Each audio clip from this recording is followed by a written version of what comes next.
we want to go a little more into the differences between Indians not taxed and Indians in tribes. As we said, there's two types of Indians. Actually, there's two types of Indians because we can't really count the 14th Amendment citizen because that's being offered to every slave that's available. The 14th Amendment was created for slaves. Okay, so if you're a 14th Amendment citizen, you have slave class, quote unquote, rights. But to deal with the other two mentions of Indians not taxed and the Commerce Clause, which talks about Indians and tribes. Okay, so we have a short little list, and I'm just going to have to read it because I'm recording with my phone, so no screenshots. So, point number one: Indians not taxed versus Indian tribes. So, Indians not taxed are mentioned at Article 1, Section 2, Clause 3. Indian tribes are mentioned at Article 1, Section 8, Clause 3. So, Article 1, Section 2, Clause 3 talks about Indians who are not taxed. And then later on in the Constitution, at Section 8 of the same Article 1, and it's also Clause 3 of this particular section, that's where you read about Indian tribes. So we want to keep driving the point home that Indians not taxed are not necessarily in tribes. But if they wanted to, they could form tribes that would not be the same as the Article 1, Section 8, Clause 3 tribes. Because then the question is, do Indians not taxed have a right to gather and form their own non-federal tribes? Of course they do. They just have to assert their right, because we are, again, looking at the two different kinds of Indians. Now, the first Indian mentioned in Article 1, Section 2, Clause 3, again, that Indian is not regulated. That Indian is not counted in any census. The word they use is enumerated. Indians are not enumerated. And they're not represented in Congress. That's a big one, because what that means is there is no legislation that are being pushed in Congress that are for Indians, because Indians are not part of this system. The reason why United States citizens allegedly have representatives is because those representatives are representing their interests, right? That's what it was supposed to be. But even that's not really happening anymore. So Indians not being represented in Congress means they have no representation in this government, because this government is not their government. We just want to keep saying it till it makes sense. So point number two, as we just said, Indians are not represented in Congress. That's Indians not taxed. Now, point number two for Indian tribes is Congress has plenary authority over tribes. So we go from Indians who are completely independent of this government, not represented in Congress, to a Congress that has total authority. That means Congress as a whole is, from the way I'm reading this, all of Congress can make the laws of federal Indians. Meanwhile, Indians not taxed have no representatives in Congress. So that's a quantum leap, right? To go from no representatives in Congress, in the House of Representatives or the Senate. Indians have no representation. Why? Because they're not part of this government. This government has no jurisdiction over them. This government can't find them, arrest them, stop them, frisk them. Can't do none of that because they're not under the jurisdiction of the federal government. That's what the first article mentioning of Indians is saying. So we go now to Indian tribes, and Congress has plenary. That means total authority over tribes. So your chief, if you're a tribe and you have a chief, that chief is not the authority. Congress is. Congress is making up the laws for Indians. Peter DeRico, the attorney, calls them federal anti-Indian laws because he recognizes that they're not serving Indians, even though they are claiming to have plenary authority. Well, Congress should, to be fair, Congress would have authority over something it created, right? Federal Indians are a creation of Congress, okay? Indians that they found here are not a creation of Congress. So Indians have to choose what kind of Indians do you want to be? The ones who are basically being ruled by Congress? Or do you want to be an Indian that has no representation in Congress because you have your own government? Point number 3. Indians not taxed are not taxed. So that's point number 3. So Indians not taxed. The biggest feature that is spelled out is that they're not taxed. They're not supposed to be taxed in any way. Sales tax, real estate tax, any tax. Indians are simply not taxed because the money that they spend must go to support their tribes, not the foreign government. That's the idea. So, meanwhile, Indian tribes have a tax exempt. They're tax exempt as a corporation. So that's not the same as being Indians not taxed. We're going to read what Indians not taxed means. But when you're tax exempt, that means you're still under the feds. The first set of Indians, the Indians not taxed, they are not under the Fed. So they don't get an exemption. They're simply not taxed. That's the exact wording of the Constitution. You would think there should be no reason why they should get that confused. It's very clear. Indians are not taxed. It didn't say Indians are not taxed in some instances. Indians are not taxed across the board, okay? So the next, Indians not taxed, point number 4, they're not counted. They're not enumerated in the census. Well, we went over why they're not, because they're not represented and they're not taxed.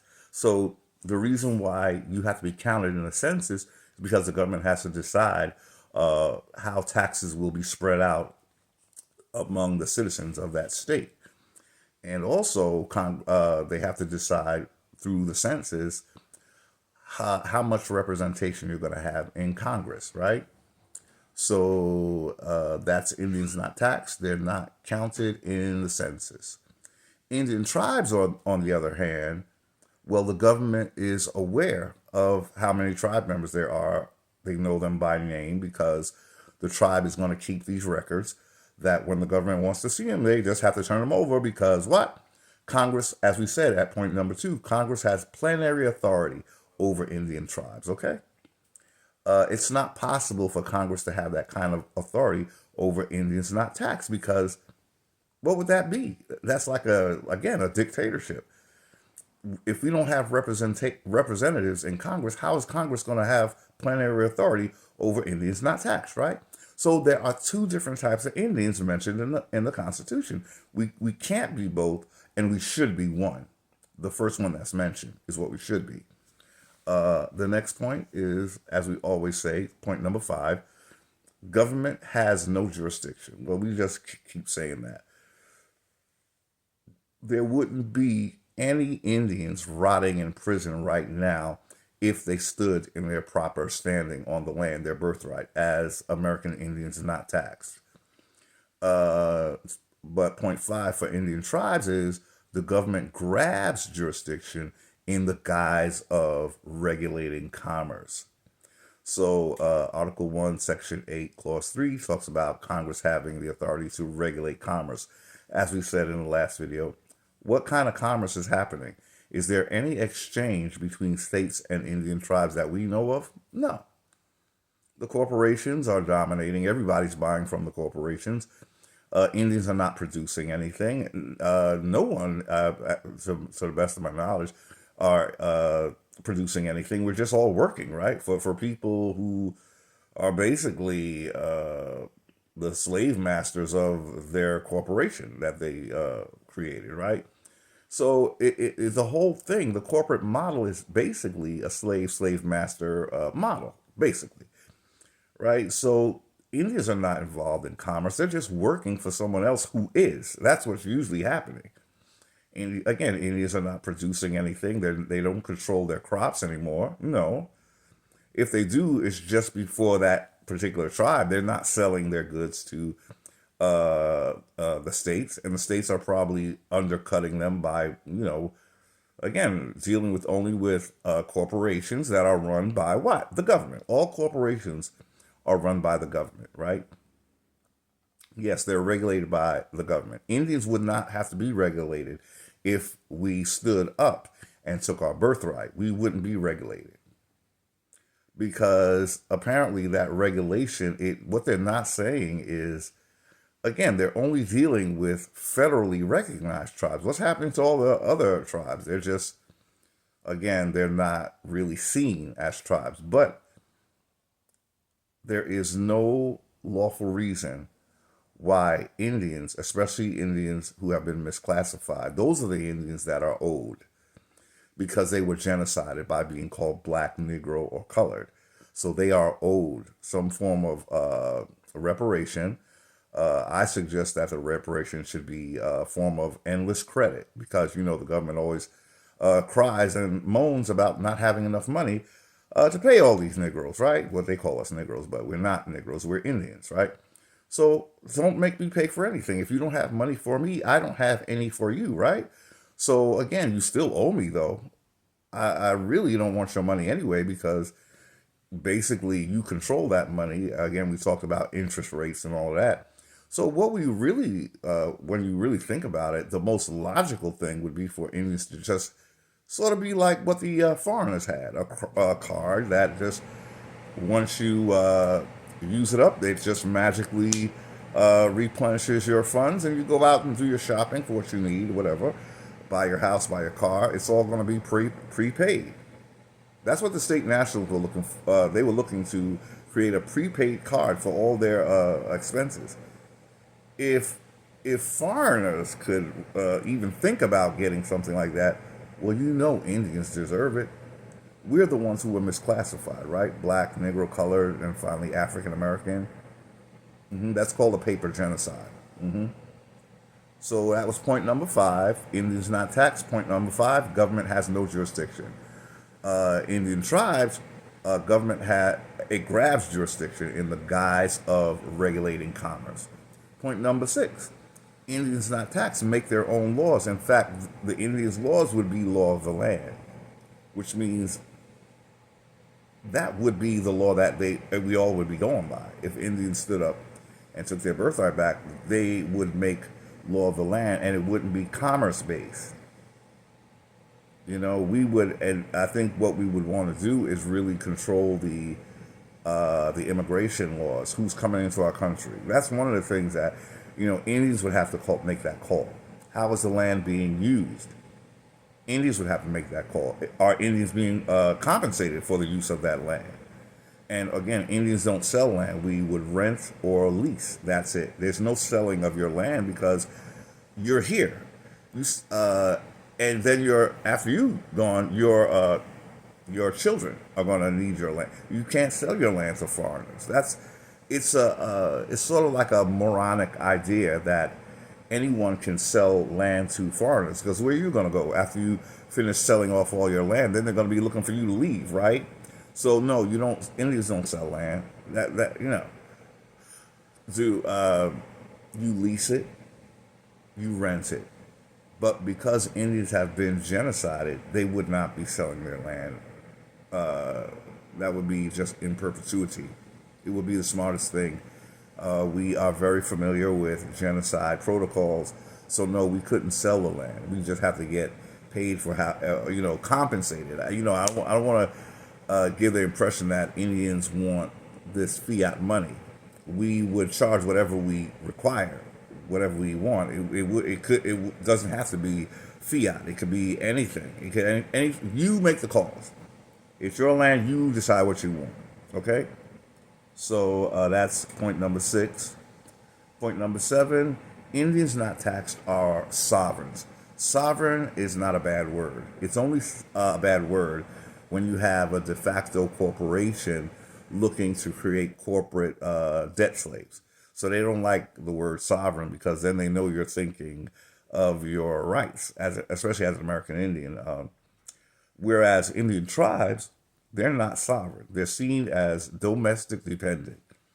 The question is, how are you domestic dependent when it's your land? Who's dependent on who? Is the government depending on your land? Yes, they are. They're depending on basically acting as if they own your land. So they're dependent on you to not be here so they can own your land. That's why they paper genocided you and called you African, because they want you to feel that this is not your home, Africa is. Okay, so we went through the 7 points, which makes Indians not taxed a superior Indian to Indians and tribes. But again, Indians not taxed do have a right to join and gather and make Indian not taxed tribes, because Indians not taxed won't be regulated. Only federal Indians are regulated. What that means is these Indians are not a separate entity. They're just a little creation of the government. So that's why the government can pretend that they're dealing with Indians when what they're really dealing with is a little creation that they made to take the place of real Indians, so that they can pull authority over this thing that they created. Okay, so the next slide we want to go to, we just want to read now, what did Indians not tax mean? Okay, now that first slide, I made that list of 7 points of comparing Indians not taxed to Indians in federally recognized tribes, which are 501c3s, little corporations, right? Indians don't have to operate within corporations. Before the colonizer came here, we were not in little corporations, okay? No, we didn't get taxed, none of that. Little corporations get taxed or tax exempt, Okay, so what did the Constitution mean? This is from encyclopedia.com, I believe, if you want to look it up. It's called, what's the name of it? American Indians and the Constitution, I believe. I didn't get the title, I just took this piece of it. But it reads, the phrase Indians not taxed was not a tax exemption. We said that earlier, right? Let's read it again. The phrase Indians not taxed was not a grant of tax exemption. So if you're tax exempt, that's not the same as being an Indian not taxed. Indians are not taxed across the board. Tax exempt, that depends on whether the government grants you that or not. Indians not taxed, that was just the way you came into the Constitution. You were already not taxed. It wasn't something that the government decided afterwards, as in the case of tax exemptions, okay? Again, tax exemptions are for citizens, corporations. The government gives them a little break, Indians not taxed. We're not part of the government, so it's not a little break. They can't give us a break because we're not part of them, right? They're like a separate whole nation, right? So the phrase Indians not taxed was not a grant of tax exemption. Rather, it described the standing, or they call it status, of Indians at the time the Constitution was written. That means the Constitution was written with the intent for Indians not to be part of the United States. Indians were not United States citizens. This is the point we have to drive home, because Indians today, they're so used to being dominated by the federal government. They don't have a clue, apparently, what it means to be an Indian not taxed. For real, okay? So this is why Indians did not awaken to become part of tribes that are already existing. There is not one sovereign tribe in America. They're all dominated by the feds in some way, shape, or form. But that's not again, at the time of the Constitution was written, it described the status of Indians, not an exemption. It wasn't an exemption. It was your standing on the land, okay? It was what you were supposed to be, okay? Indians were not taxed because generally they were not treated as outside. I'm sorry. Indians were not, let's get this right. Indians were not taxed because generally they were treated as outside of the American body politic. We were not citizens. They could not make laws for us. We made our own laws. And our laws should be law of the land that even the feds would have to go by.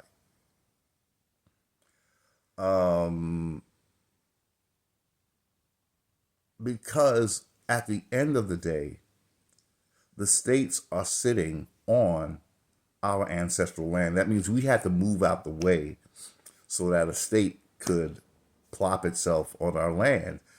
So if you're on my land, I should be getting compensated. Free commerce, you should be paying me rent. Okay? Even if there was no commerce, the states would have to, being on that land, you are occupying my land free of charge. And we never agreed to it. It was conquest, right? With some trader Indians, as we know, Indians that were infiltrated by Black European Moors.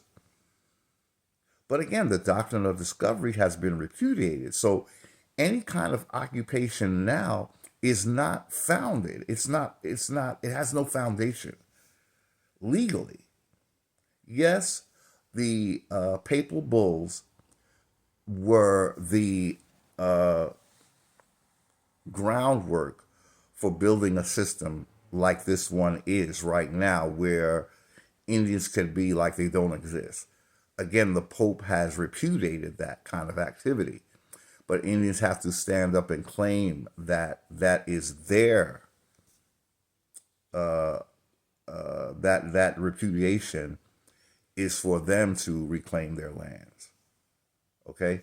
So Indians were not taxed, again, because generally they were treated as outside the American body politic. When you're outside of the politics, you're not affected by their politics. None of their laws, none of their anything. But you are sovereign. They can't touch you. You walk and you cannot be bothered. They can't ask you for your license. They can't ask you for ID. You don't have to have a birth certificate. You don't have to have any of the credentials that United States citizens have, because you're not under this government. That's what Indians were supposed to be per the Constitution. What we just read. Let's read it again so we could be clear that this is what the Constitution intended. It's not something that Heru is making up, right? Let's read it again. The phrase Indians not taxed was not a grant of tax exemption. Rather, it described the status of Indians at the time the Constitution was written.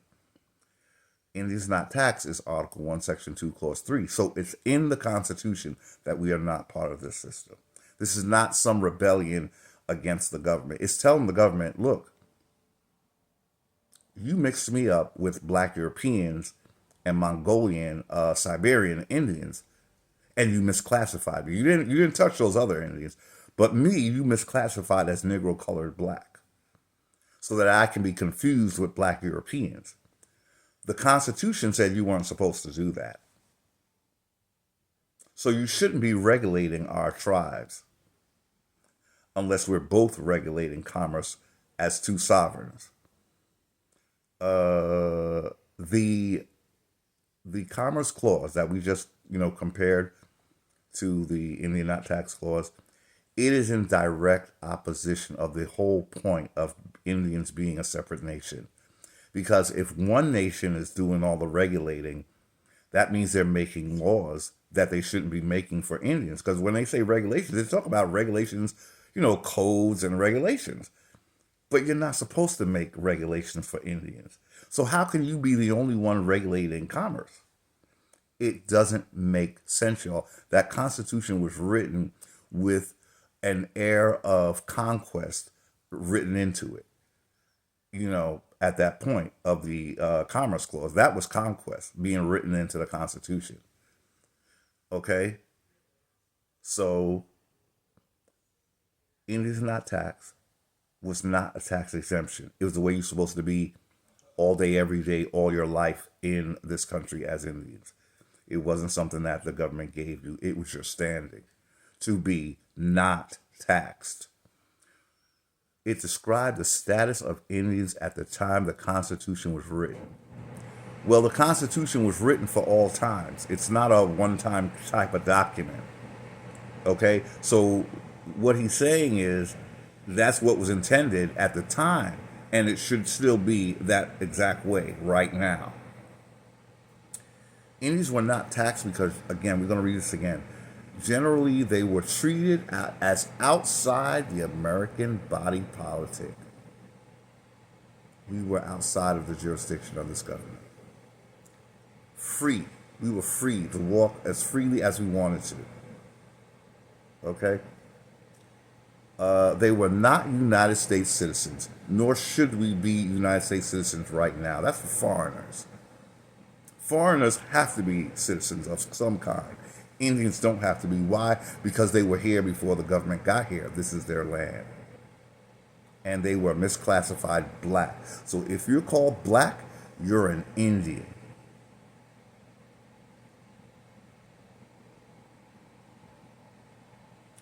Again, you would have to have paperwork showing that your family is somehow African. If you don't have paperwork, you don't have a dual citizenship in one of the countries in Africa, you're simply not African. Now, Obama, the president, the former president, he was a whole African and he could prove it. Many of Indians here today cannot prove that they're from Africa. They're just going by hearsay and propaganda put out by guess who? The same people that misclassified us, y'all. That was the feds, okay? We were not citizens, and we were not governed by federal and state legislation. They say ordinary federal. We were not governed by any federal and state legislation. We were a separate nation, supposed to be. Tribal laws, treaties with the United States, and special federal Indian, no. We didn't get no federal anything. The feds were not making our laws. So this is where the article is not quite correct. Let's read it though. Tribal laws, treaties with the United States, and special federal Indian legislation govern the affairs. No federal legislation was supposed to govern Indian affairs. So that's not correct. Only the few Indians who had severed their tribal relations and come to live in non-Indian communities were treated as appropriate for counting in the constitutionally mandated apportionment. You see, remember when I said these were Indians who were not in tribes? So this writer is admitting, Indians not taxed are not the same as Indians in tribes. He just said it. So he's talking a little crazy, but that is a fact, what he said. Only the few Indians we didn't sever our tribal relations. The Dawes Act broke up Indian tribes.